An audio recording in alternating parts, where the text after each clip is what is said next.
Hi everyone, my name is Merritt. Welcome back to my channel. Today we're going to be doing a booktube staple and we're going to be talking about how to read more. Today I've picked out 5 tips and tricks for you guys to try and incorporate reading more in your everyday life, and hopefully this will be successful for you. These might not be the most unique tips in the world, but I really did try to put my own input into this. And I personally went from reading 15 books in 2019, and it is currently the beginning of September, and I have read, I believe, 116 books. So I've already read 100 more books than I read in the entirety of last year, and the year's not even over yet. So these tips really have worked for me, and I hope that they can work for you. So without further ado, let's just get right into the video. So my first tip for you guys is going to be just do it. Just read. Make it a priority in your life. And this tip seems very obvious, right? You want to read, then you should read. But I know personally, I would always tell myself in the past, you know what, I am going to read, I'm going to make this a hobby of mine, and I'm really going to work on that, but I never actually followed through with it. So if you want to read, I guarantee you that you can make it a priority. You can read more. You just have to put your mindset on that. So how can you do that? I definitely recommend doing reading sprints, or taking a certain amount of time in your day to focus solely on reading. So how this can look is you can say, okay, I want to read an hour a day, or I want to read 100 pages in a day, every day. So you can take that time interval or that page count interval, and you can do it all in one sitting. You can say, okay, from 8 to 9 p.m. tonight, I'm going to read. I'm going to do that every day. This will be my dedicated reading time. Or what you can do is you can have different intervals throughout the day. So you could say, okay, these 20 minutes when I first wake up, I'm gonna read. These 20 minutes in the afternoon, I'm gonna read, and then so forth. So it doesn't have to be a huge chunk of time. Personally, that's how I prefer to read. I like to just sit down and immerse myself in a story, but not everyone has that much time to dedicate at a single interval in a day. So I totally understand if you need to break that up into intervals. You can also do reading sprints with friends, you can join different group chats and discords, and you can find your people to sit down and read with. That way you're more encouraged to read every day. A little bonus tip that I'm going to throw at you with this tip is that place your bookmark where you want to end your reading session for that day. So here's an example. Say I'm reading Loveless by Alice Oseman, and I haven't started this book yet, but I want to read this entire book within about 4 days. I'm going to find the 25% mark. I'm going to put my bookmark there. And then throughout the day, I'm going to try and reach that final point in the book. So this is really helpful for me personally because I like to see it as sort of an end goal. I'm very much the kind of person who likes to check boxes and to finish what I set out to do. So I love this little tip and trick, and I don't see many people talking about doing this. So this is just something helpful that I personally like to do. I like to see the end goal when I'm reading. My second tip is going to be read multiple books at the same time. Now, this can be overwhelming, especially if you're a new reader, and I guarantee you that this is not going to work for everyone, but this really works for me, and I'm going to tell you why. Don't like to read books in one sitting typically. I like to savor the story a little bit, but the way that I read, like I said before, is in big intervals. So I'll sit down for about 2 hours and I can finish a book in that time if I really want to, if it's a shorter book. And personally, I don't like doing that because then I find that I remember less about the book that I just read. While it's definitely great to get lost in that story, I like to stop what I'm reading and start something new so that I have more time with the individual stories. So to kind of combat this, what I do is I read multiple books at the same time. You can do this in a variety of ways. What I recommend is picking different genres, so stuff that's completely different. If you read a lot of different genres, this is perfect for you because you can pick up something like a romance, you can pick up a fantasy, you can also pick up a thriller all at the same time, and they should be different enough, right? Because they're all different genres, that this won't get super confusing. But if you find that that is still a lot for you to do, what I recommend is adding a second barrier to this. So while you're reading these 3 different genres, also do it on 3 different formats. So you could read that fantasy as a physical book, you could read that romance as an audiobook, and you could do the thriller as an ebook. This is super, super helpful because it helps me distinguish in my mind, okay, the story that I'm reading on the ebook, that's the thriller. I just think it's great to have that extra barrier because sometimes it can get confusing. You might be like, wait, who's this character? What's going on in this plot?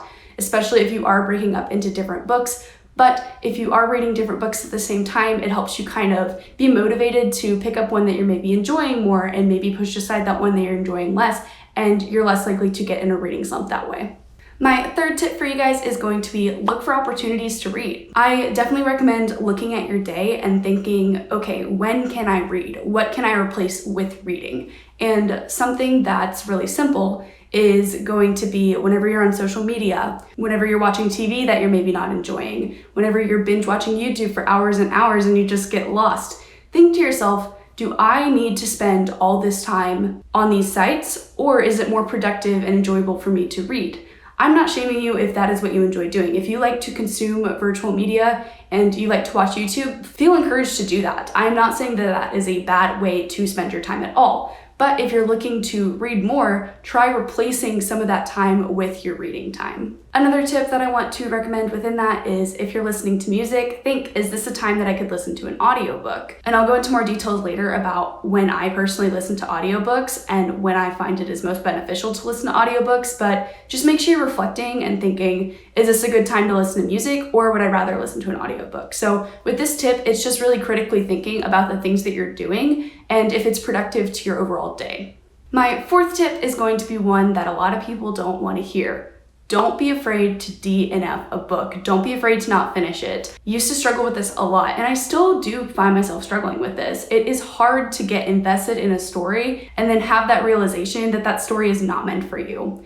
And DNFing kind of has a stigma around it because sometimes books can get better in the end. Maybe you get 50% of the way done, you really hate the book, but you have that lingering fear that the next 50% is just gonna blow your mind. It's gonna be the best book that you've ever read. And there have been a few rare cases where the first 50% of the book I really disliked, and then the second half I have absolutely loved.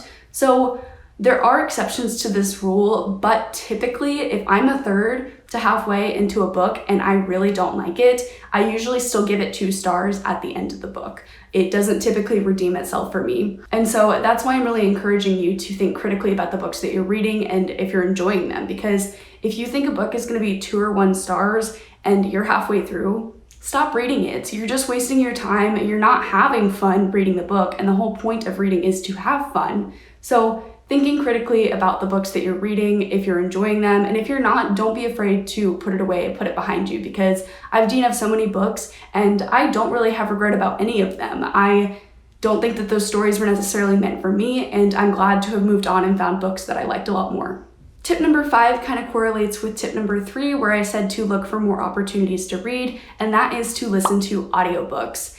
And if you had told me 3 or 4 months ago that I was going to be telling you this, I would laugh, because I did not listen to audiobooks. I had tried many times and I just could not get into them, but something clicked for me. Something changed, and I now listen to probably about 1/3 of the books that I read on audio. Like, it is crazy how much I listen to audiobooks, and I am so thankful for audiobooks because it helps me read so much more than I typically do. And now I'm going to launch into a few ways that you can incorporate audiobooks into your day-to-day life. So as a general rule, when you're listening to audiobooks, I don't like to do anything that's super text heavy. So for instance, I can't browse Twitter and listen to an audiobook at the same time because my mind can't distinguish the text that I'm reading versus the text that I'm listening to.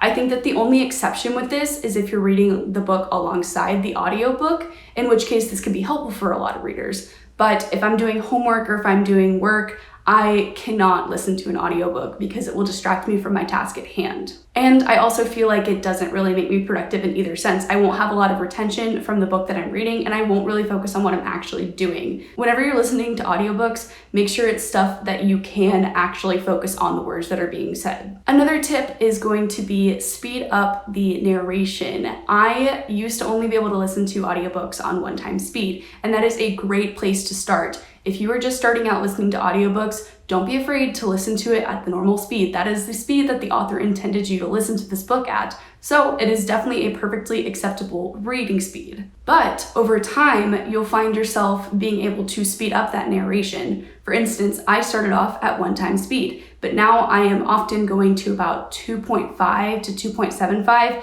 I would say I typically linger at the 2.5 because it's really hard to listen to an audiobook on 3 times speed. And I really respect people who do that because I cannot personally. The words don't make sense to me. They kind of sound like gibberish. And if you're able to do that, like, kudos to you. You're amazing, incredible. I respect you. But personally for me, it's 2 to 2.5, 2.75 kind of range. And over time, this will come more natural to you. So each time you listen to an audiobook, just increase the speed a little bit. Maybe in certain parts, you have to turn it down a little bit. That's perfectly okay. It's your reading experience. It's what you make of it. But if you do increase the speed, it will increase the amount of books that you typically read.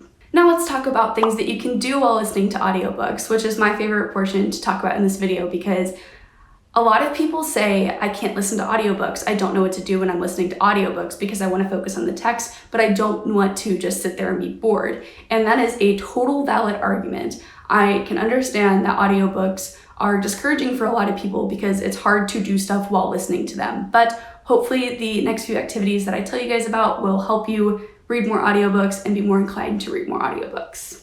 So I'm gonna go with an obvious one for the first one, which is exercising, walking and stretching. This is how I get a lot of my audiobook listening done. In the summer, I would always walk my dogs and I would listen to an audiobook, and that would give me about 45 minutes of that book a day. And if I walked my dogs every single day, that would turn into hours over the week. Something I currently do is I like to stretch and listen to audiobooks. So I'll sit on my floor and I'll stretch, maybe play a phone game at the same time, and really be lost in the story while doing something beneficial for my health. So like I just mentioned, playing phone games can be really supplemental to this. This is something that I like to leave for as a last resort, but it is something that I do frequently. So games that I like to play on my phone while listening to audiobooks include Two Dots, Temple Run, Doodle Jump. I recently re-downloaded Kim Kardashian Hollywood, but I did stop that adventure because I was getting addicted and it was a really big problem. But there's lots of different phone games that I recommend to you play and listen to your audiobook because it is just so mindless and easy. The next tip that I have for you is to listen to audiobooks while cleaning. This is another one that seems super obvious, but it is how I get a lot of my listening done. Cannot tell you how many times I have willingly done my dishes because I wanted to listen to my audiobook. And for me, that's incredible because I hate cleaning. I don't like cleaning, but there's sometimes that I get so lost into a story that I want to clean just so that I could listen to this audiobook. So definitely incorporate audiobooks in that way if you haven't already. It can be productive in more than one way, so it's a win-win in my opinion. Next, if you're driving, this is another great way to get some extra listening in. If you have a long commute, again, that's another couple hours over the week listening to your audiobook. Another suggestion that I have is when you're cooking or meal prepping, I think that these are both really great opportunities for you to listen to more audiobooks because, as I said before, it's more mindless. Your hands are doing something, but your brain is kind of shut off. And so if you're just making a salad or if you're cooking, your meals for the week and you're putting it into Tupperware, that does take a lot of time, but it doesn't take a lot of brain power. So it's easy to listen to an audiobook and focus on that while also simultaneously doing the task at hand. My next tip is to listen to an audiobook while you're browsing social media. I like to do this typically when I'm on Instagram late at night or Snapchat. I can't really do it with Twitter just because of how text heavy it is, but sometimes I get in an Instagram loop, y'all, and I'll be going through these photos, not reading anything when I could be listening to an audiobook. So this is another great way to incorporate a little bit of extra time listening. And my last tip for you guys is to listen while you're drawing or coloring. So if you have like an iPad, you can download coloring sheets to do digitally. You can print out stuff, you can draw stuff. And this is really great and therapeutic, but you can also get a little bit more reading in while you do it. So those are all my tips for you guys on how to read more, as well as what to do when listening to audiobooks. I really hope that this was helpful. A lot of these tips have really helped me read a lot more. So let me know in the comments below if you have any tips for me that I didn't mention, or if you've taken anything away from this video. Thank you guys so much for watching, and I'll see you guys in the next one. Bye.